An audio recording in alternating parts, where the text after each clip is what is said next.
Bharatiya Janata party Andhra వైపు చూస్తోంది అనేది వెర్రితనం అనే మాట అనేయచ్చు. నేను కూడా అంటాను.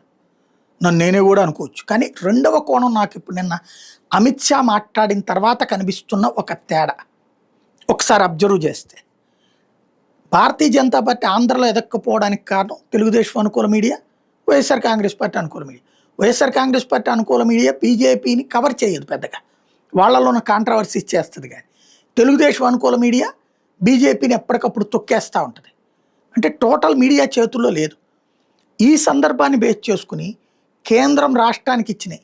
ఇవాల్టికి కూడా ఉత్తరాఖండ్ లేకపోతే ఛత్తీస్గఢ్ ఇట్లాంటి వాటికి అప్పట్లో కాంగ్రెస్ ఏది బీజేపీ ప్రభుత్వం ఇవ్వాల్సింది ఇచ్చింది. ఆ తర్వాత కాంగ్రెస్ ప్రభుత్వాలు వాటికి ఏ బెనిఫిట్స్ ఇవ్వాలి, ఇస్తామన్నవి కూడా వదిలేశారు.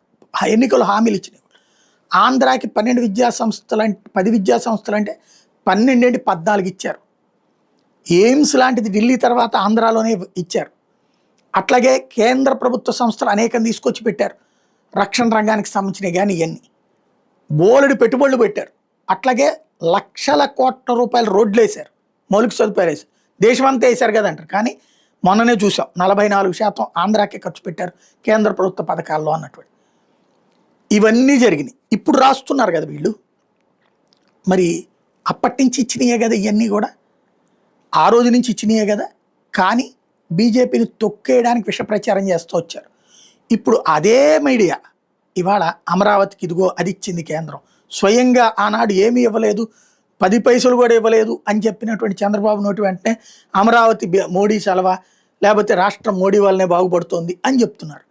పవన్ కళ్యాణ్ అదే చెప్తున్నారు. ఒకప్పుడు పాచిపోయిన లడ్డూలు ఇస్తావా, నార్త్ సౌత్ అని మాట్లాడిన పవన్ కళ్యాణ్ కూడా మాట్లాడుతున్నారు. అంటే ఇదివరకు బీజేపీని చేసినా చెయ్యలేదని తిట్టిపోసి విష ప్రచారం చేసిన వాళ్ళ నోటులోనే ఇక్కడ జరిగినాయి అని చెప్తున్నారు. అలాగే పోలవరం స్టీల్ ప్లాంటు ఈ వ్యవహారాలన్నింటి మీద సీరియస్ ఎఫర్ట్స్ పెట్టడం ద్వారా ఏ విష ప్రచారం జరిగిన పత్రికల్లో, ఏ విష ప్రచారం జరిగిన టీవీల్లో వాళ్ళే తిప్పి రాసుకుని కేంద్రమే చేస్తుంది అనేటటువంటిది. దాంతోపాటుగా రాష్ట్రం అభివృద్ధి చెందాలంటే డబుల్ ఇంజన్ సర్కార్, ఇప్పుడు మహారాష్ట్రలా మధ్యప్రదేశ్లా అవన్నీ ఎట్లా డెవలప్ అవుతున్నాయి ఇక్కడ చూపెడుతున్నారు, ఇక్కడ చేస్తున్నారు. ఇంకా మేము వస్తే అన్నటువంటి పాయింటే రేపు జనం ముందుకు వెళ్ళడానికి సిద్ధపడుతున్నారు.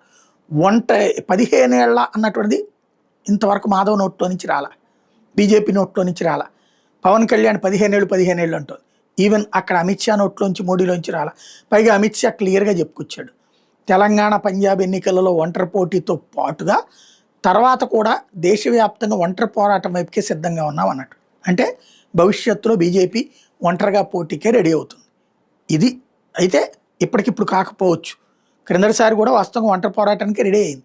చివరి నిమిషంలో ఉత్తరాదిలో సీట్లు తగ్గుతాయని భావించిన తర్వాతనే అంతకుముందు దూరం పెట్టినటువంటి దక్షిణాదిలో జేడీఎస్, ఆంధ్రాలో తెలుగుదేశం జనసేన, తమిళనాడులో ఏఐఏడిఎంకే దూరం పెట్టారు. వాస్తవంగా ఒంటరి పోరాటానికి దక్షిణాది అంతా సిద్ధపడ్డారు.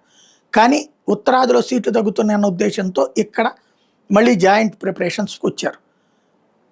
ఇక్కడ ఒకటే, కర్ణాటకలో బీజేపీ గెలిచి తెలంగాణలో బీజేపీ గెలవడం కానీ ప్రతిపక్ష స్థానానికి వస్తే ఆంధ్రలో కూడా ఒంటరి పోరాటానికి వెళ్తారు.